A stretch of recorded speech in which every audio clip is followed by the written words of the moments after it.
De superstar à maître esclavagiste autoproclamé, l'ascension et le déclin d'Iggy Azalea. La pop star devenue rappeuse, le conflit avec T.I., le blackfishing et bien d'autres choses encore. L'évolution constante du hip-hop a vu une variété de choses assez audacieuses entrer sur la scène au cours des dernières décennies. Certains ont réussi à propulser leur carrière vers un statut légendaire, tandis que d'autres ont semblé être là un jour et partir le lendemain. Mais pour Iggy Azalea, tout semble être un peu plus complexe. Venu d'outre-Atlantique, de son vrai prénom Améthyste, Iggy était déterminée à faire de ce pseudonyme de scène un nom connu de tous. Mais elle n'était pas du tout prête à ce que cet objectif se retourne contre elle. Elle a sorti plusieurs mixtapes et EP avant de sortir sa plus grande œuvre à ce jour, l'album The New Classic, qui a atteint des chiffres que seuls les Beatles ont réussi à faire avant elle. Sa chanson Fancy lui a permis de franchir le cap auquel elle aspirait. Mais tout s'est effondré lorsque l'appropriation culturelle, le blackfishing et l'ensemble de la communauté hip-hop sont entrés dans la discussion. Malheureusement, le principal contributeur à son ascension sera aussi le principal facteur de sa disparition. Salut à tous et bienvenue sur la chaîne qui dévoile la face cachée des célébrités. Aujourd'hui, nous plongeons dans l'univers d'Iggy Azalea. Alors, si t'es nouveau sur la chaîne, n'oublie pas de t'abonner et d'activer la cloche de notification pour ne manquer aucune de nos prochaines vidéos. Iggy Iggs a fait sauter les ondes radio en 2014, lorsqu'elle nous a offert des tubes consécutifs. Mais avant les featuring avec Ariana Grande et Britney Spears, il faut savoir qu'Iggy n'est pas née avec une cuillère en argent dans la bouche.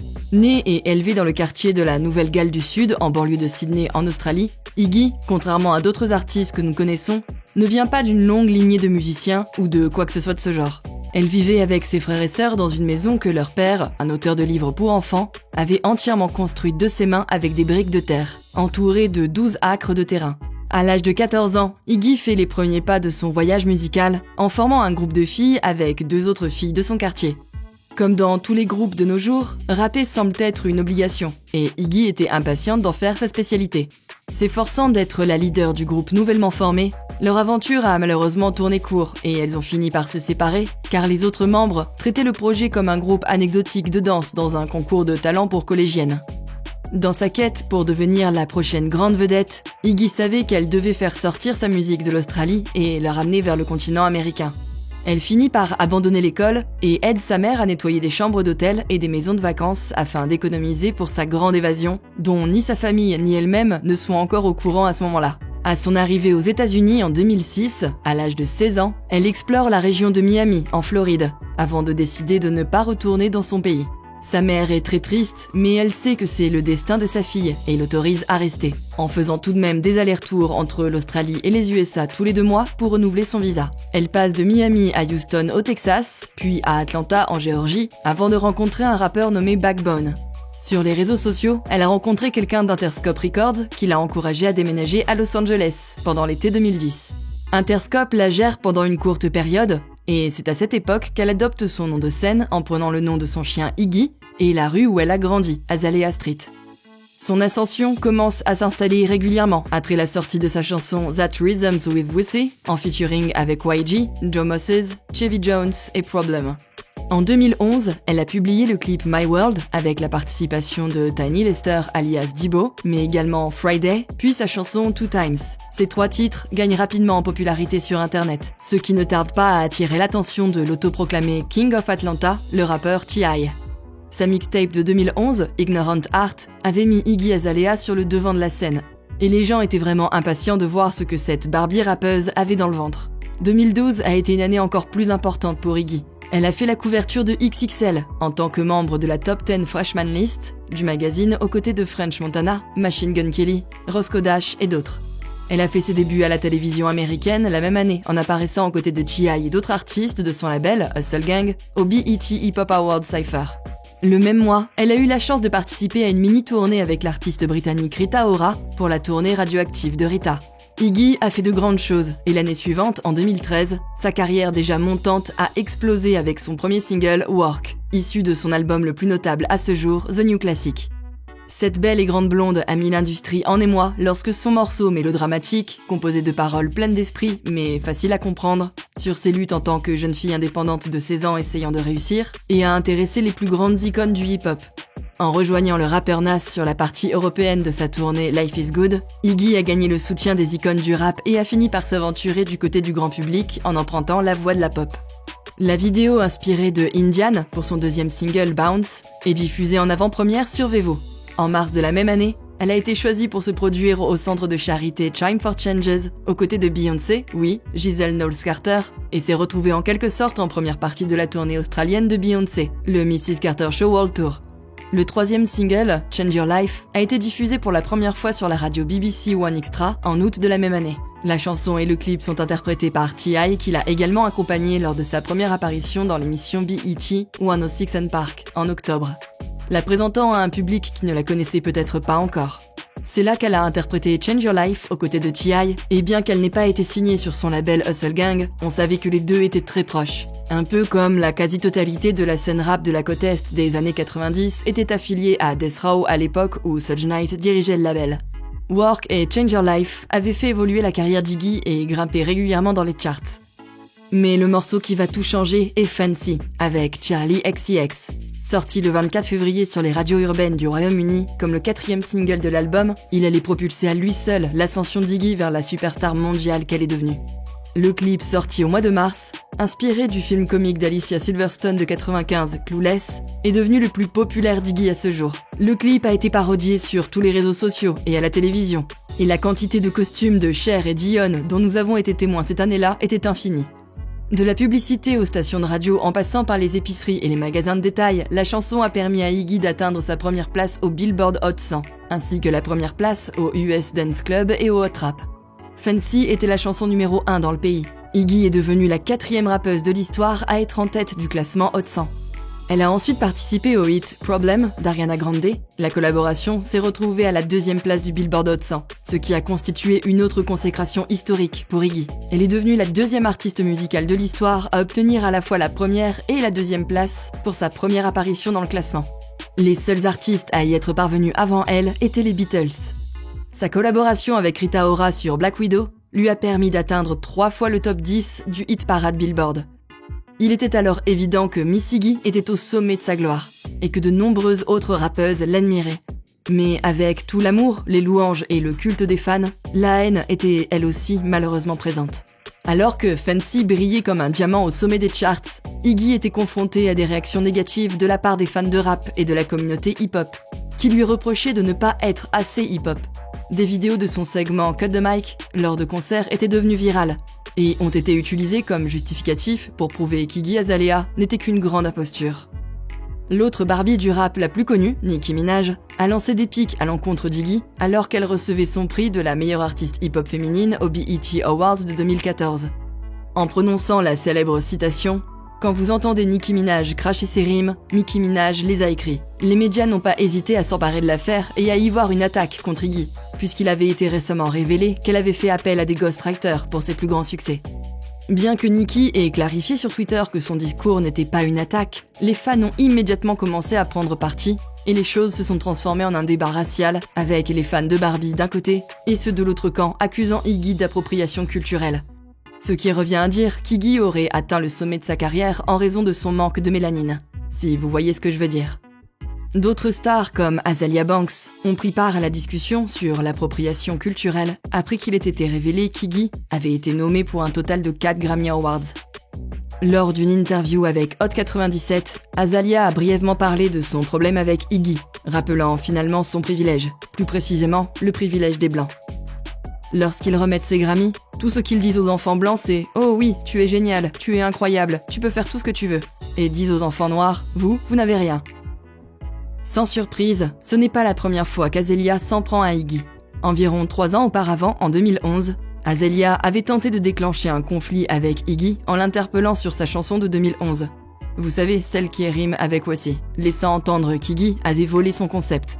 Ce à quoi Iggy a indirectement répondu en tweetant que la question n'était pas de savoir qui l'avait fait en premier, mais qui le faisait le mieux.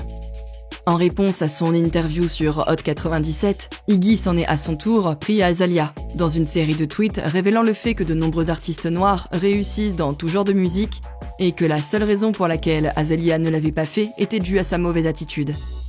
Que vous soyez d'accord ou non, cela a ouvert une boîte de Pandore encore plus grande.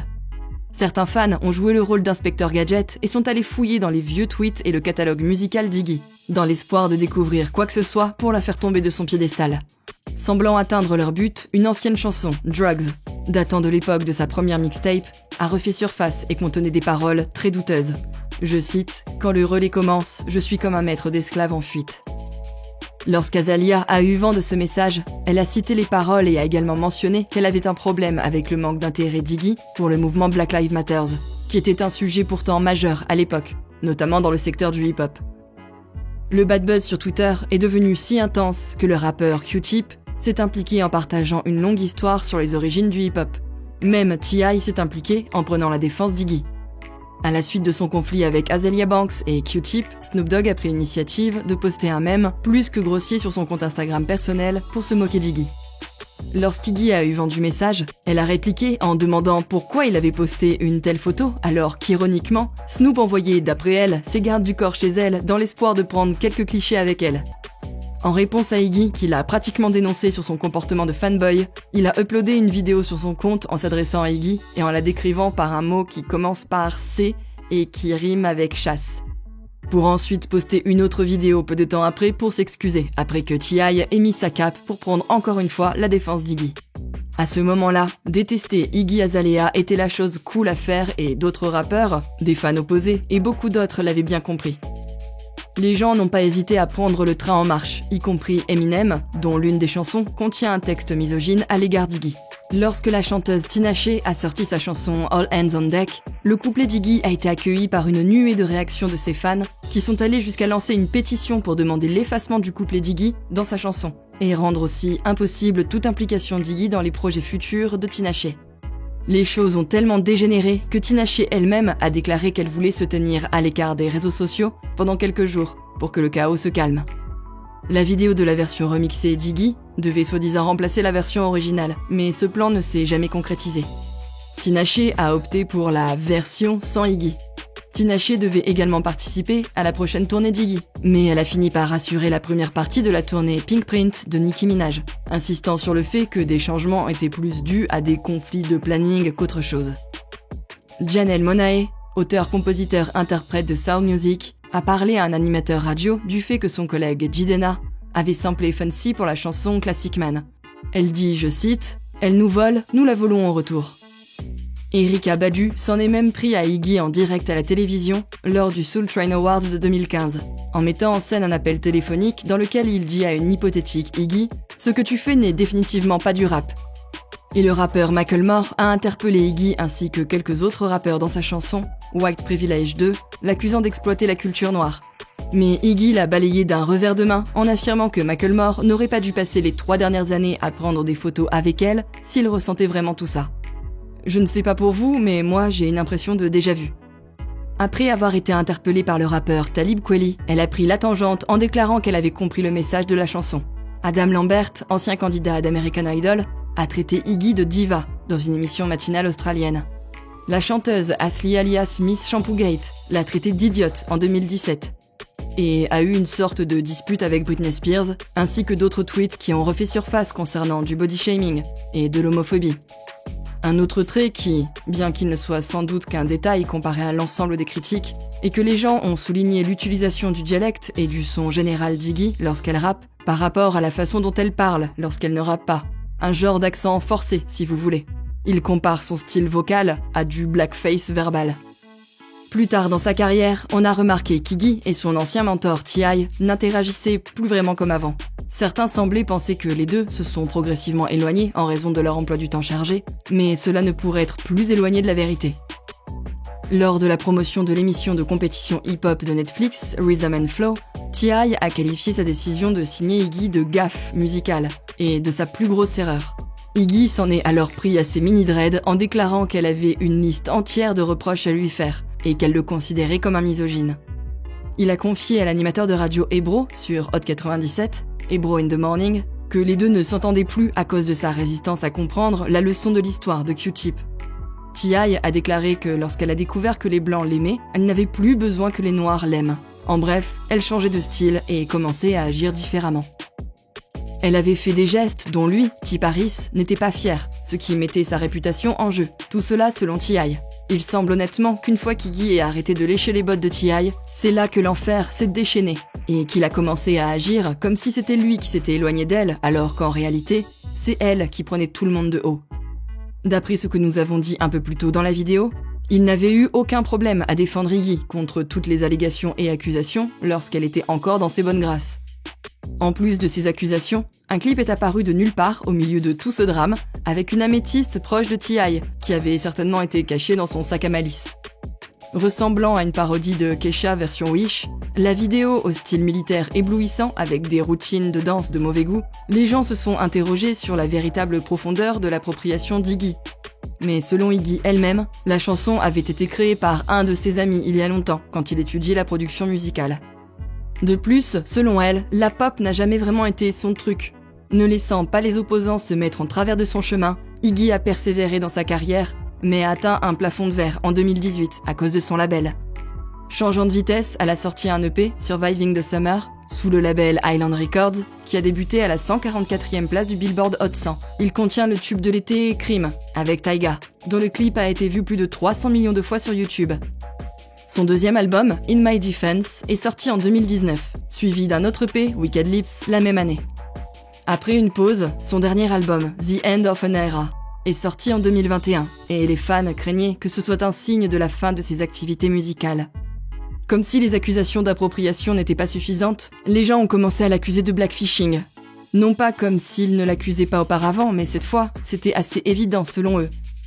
Pour le single I Am the Strip Club, de son dernier album, une photo d'Iggy portant une perruque sombre et du maquillage pour accentuer la pigmentation de sa peau a été sensiblement modifiée. Une personne a écrit sur Twitter « Ne vous méprenez pas, les célébrités font du blackface moderne. C'est juste devenu socialement accepté parce que c'est tellement courant.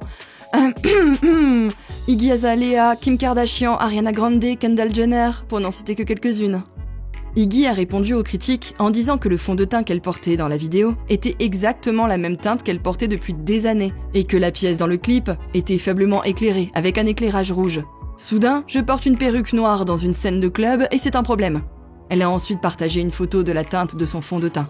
Venant à son secours, la maquilleuse qui travaillait avec elle sur la vidéo a confirmé ses dires, en insistant sur le fait qu'Iggy portait le même maquillage dans toutes les scènes, et que si quelqu'un pouvait en être sûr, c'était bien elle, la maquilleuse, puisque c'était elle qui avait appliqué tout le maquillage.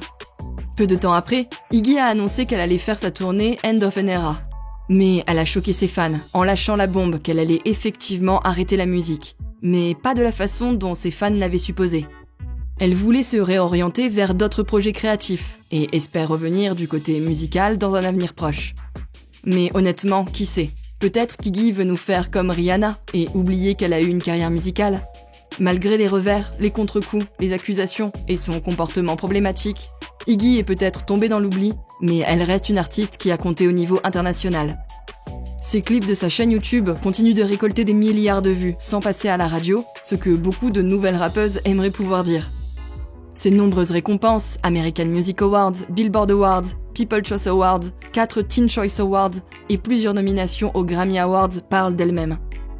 Que vous l'aimiez ou non, Iggy a certainement laissé une marque historique dans le rap game et dans l'industrie musicale en général. Vu la façon dont l'industrie est gérée aujourd'hui, nous ne serions pas surpris d'entendre Miss Iggy Iggs de retour sur nos radios très bientôt. En tout cas, il est sûr qu'elle a atteint son objectif de devenir un nom connu de tous. Et vous, à votre avis, qu'est-ce qui a le plus contribué à sa disgrâce? N'hésitez pas à laisser des commentaires pour partager avec nous votre avis et opinion sur toute cette histoire et peut-être nous apporter des idées neuves sur tout ça. N'oubliez pas de cliquer sur le bouton d'abonnement pour rester à jour sur toutes nos vidéos. À bientôt!